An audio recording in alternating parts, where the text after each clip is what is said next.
It's great to be here. It's a great day today. It's a great time to continue with our revolution.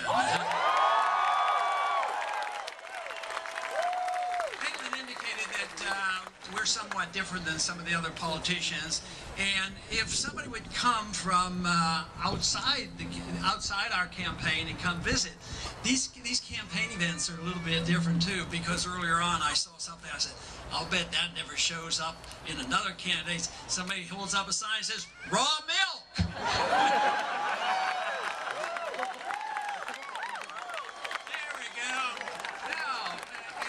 How many other candidates are getting the chance in the Fed?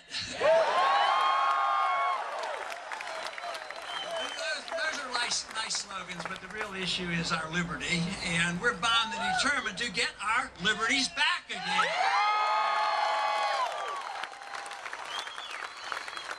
It is rather discouraging. In Washington, not much seems to be happening, but where the real encouragement is when you leave Washington, come out, get on the campaign trail, and meet people like you. That uplifts me, and thank you very much for being with us.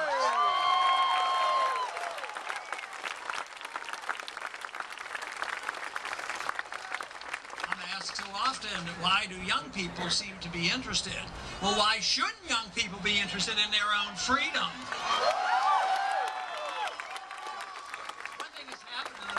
4 years is it's not so much that people have completely given up on the idea that the government's supposed to take care of everybody else. I don't know where they're going to get everything if everybody's being taken care of by somebody else.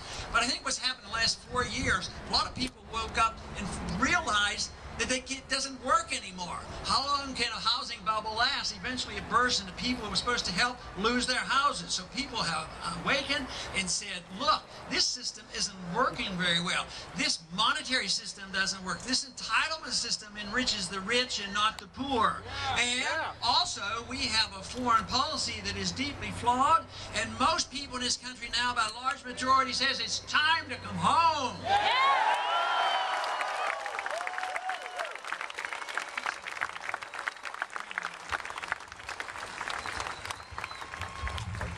There we go. Try that a little bit better. All right.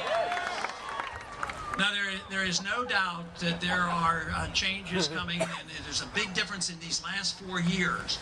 But Washington is always the last ones to wake up. You know, where I go, we get the large crowds, and they're very concerned, of course, about the attack on personal liberties. If you mention just the National Defense Authorization Act, most people know exactly what I'm talking about.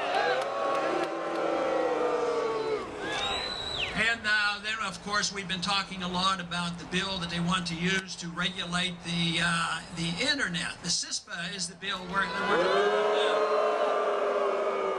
Now, we were able to stop, the Stop Online Piracy Act because people rallied. But guess what? The bad news is our noise and our voices weren't quite loud enough, because they went in the House today and overwhelmingly passed that new bill called CISPA. Which means that that's just one more bill we're going to have to repeal whenever we get the chance.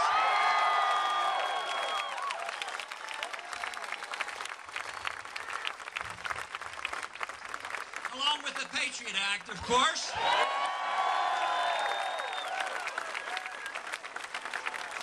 Of course, the National Defense Authorization Act, that's an atrocious piece of legislation. That's the one that legalizes, with concurrence with the Congress, for the U.S. military to arrest American suspects. American citizens are only suspect, and put them arrested by the military and put them in prison, and no attorney authorized, in secrecy. That bill should be very high on the list for repeal as well.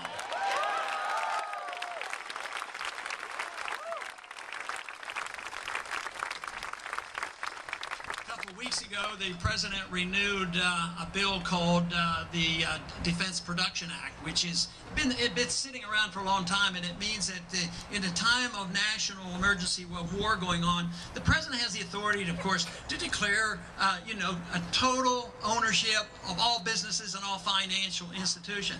What the president did by executive order, he added the phrase, during peacetime as well. Impeach him! well, not technically. If we had a good court system, it would be unconstitutional. How can the president legislate like that? Only the Congress can legislate. And I am of the firm conviction that a constitutional president, if in charge, even though the executive orders would be very limited to those functions which were expressly authorized by the Constitution, I am convinced that it would be proper to be a constitutional president to use the executive order to repeal all other illegal executive orders.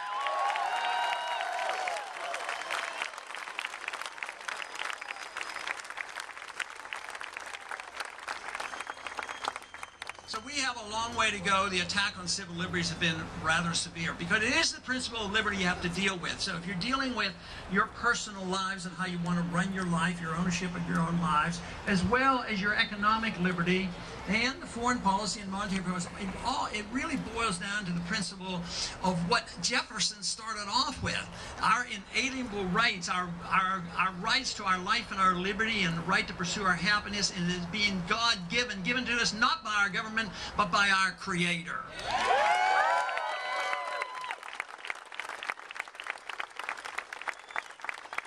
Those circumstances, of course, the founders made a very serious attempt to try to prevent us from drifting back into tyranny. A good document, probably one of the best, but the last 100 years, we as American citizens have been very careless. But that's what this revolution is all about, is to revive the true spirit of liberty and reverse the trends of the past 100 years, change our foreign policy, change our monetary policy, and change the spending habits and the deficits that have run us into this horrendous financial crisis.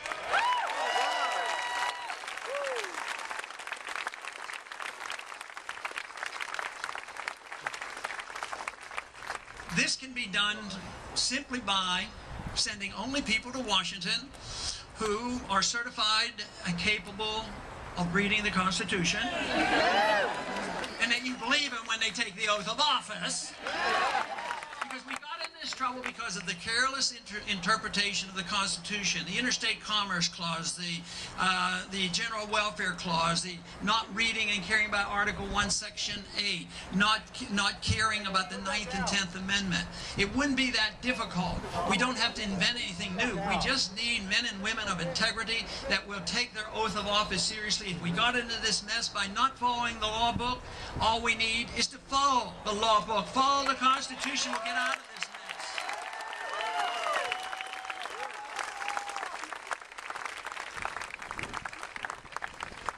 Since World War II, we have been in numerous wars, almost constant wars. Not one single war has been declared since World War II.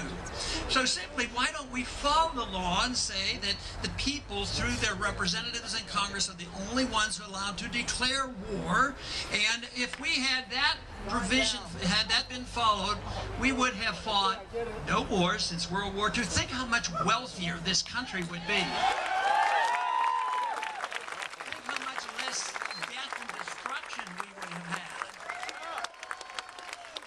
If you took just the past 10 years, our national debt has been pushed up $4 trillion because of all the wars going on in the Middle East. And what are the politicians talking about today? Democrats and Republicans. They're overly anxious to start the next one, going into Syria and going to Iran. I say, no more wars. Get out of the wars and come home.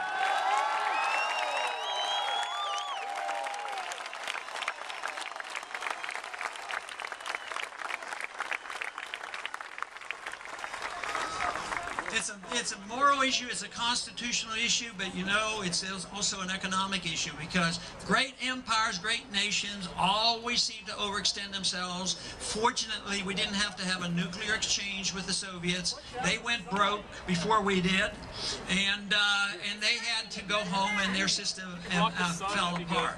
I was in the military in the 1960s for 5 years. I was drafted during the Cuban crisis, and believe believe me, if we can stand up to the Soviets who had 30,000 nuclear weapons, don't you think we could stand up and not be intimidated and act so frightened by a country that has no nuclear weapons, and maybe we'll never get a nuclear weapons, and we want to go to war against a country like that? It makes no sense at all. Yeah!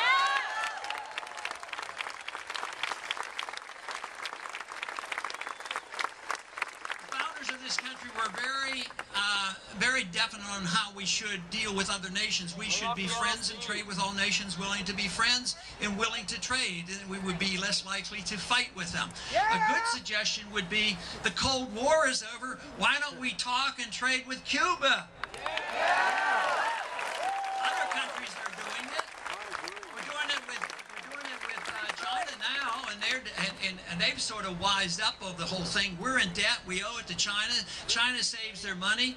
We're over there wasting lives and wasting monies throughout the Middle East and Africa. Guess what? China's taking our dollars that they earn from us. They're investing them over there in minerals and natural resources and oil. So I would say that it would be a much better way.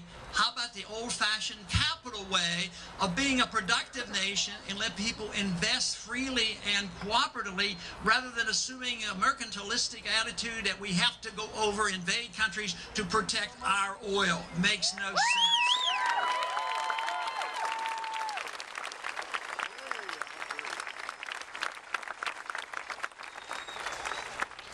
The civil liberties, for various reasons, have been attacked.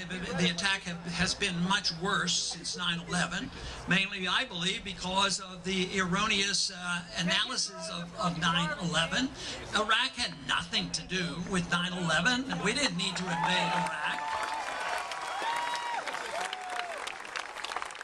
The Patriot Act has been floating around Washington for a long time. They tried to pass it. They never could get a consensus. But it was the very first bill that they pushed right after 9/11. Within weeks, it was passed.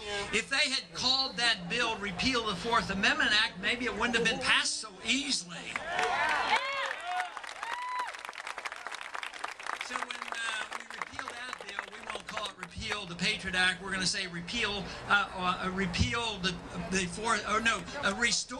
the Fourth Amendment Act is what we want.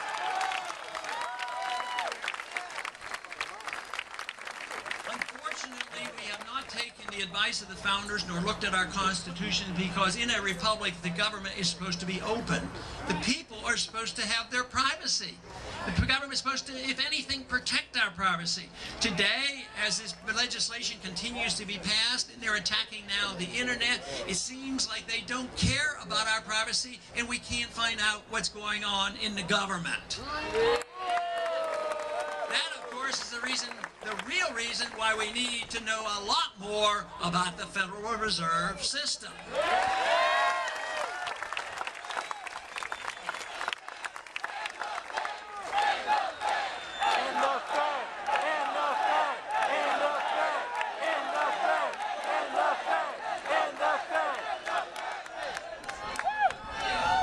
I agree. That's a very good idea. Let's do that. I think next year would be a grand year. 100 years old. We'll celebrate the Federal Reserve Act by repealing the Federal Reserve Act. And the people who get all the benefits, the military-industrial complex, the banks, the big corporations, the people who get the money, the people overseas who get the money and get the bailouts. I said, no, we can't do that. But what about the people who suffer the consequences? What about the people who didn't get the bailouts? What about that?